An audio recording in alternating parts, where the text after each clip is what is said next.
കേരള വ്യാപാരി വ്യവസായി ഏകോപന സമിതി ഏലപ്പാറ യൂണിറ്റും വ്യാപാരി വ്യവസായി ഏകോപന സമിതി യൂത്ത് വിങ്ങും സംയുക്തമായി സംഘടിപ്പിക്കുന്നു വ്യാപാരോത്സവ് 2024. ഓഗസ്റ്റ് മാസം 15-ാം തീയതി മുതൽ സെപ്റ്റംബർ മാസം 30-ാം തീയതി വരെ.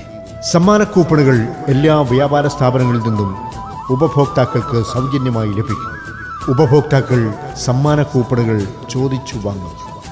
ഒന്നാം സമ്മാനം അതിമനോഹരമായ ഒരു ഡബിൾ ഡോർ ഫ്രിഡ്ജ്. രണ്ടാം സമ്മാനം വാഷിംഗ് മെഷീൻ. മൂന്നാം സമ്മാനം 40-ഇഞ്ച് ടെലിവിഷൻ സെറ്റ്. നിരവധി സമ്മാനങ്ങൾ വാഗ്ദാനം ചെയ്തുകൊണ്ട് കേരള വ്യാപാരി വ്യവസായി ഏകോപന സമിതി ഏലപ്പാറ യൂണിറ്റും യൂത്ത് വിങ്ങും സംയുക്തമായി സംഘടിപ്പിക്കുന്നു വ്യാപാരോത്സവ് 2024. ഈ ഓണം അടിപൊളിയാക്കാൻ വ്യാപാരോത്സവ് 2024. സമ്മാന കൂപ്പണുകളുടെ നറുക്കെടുപ്പും ഓണാഘോഷവും സെപ്റ്റംബർ മാസം 30-ാം തീയതി ഏലപ്പാറ ടൗണിൽ വെച്ച്.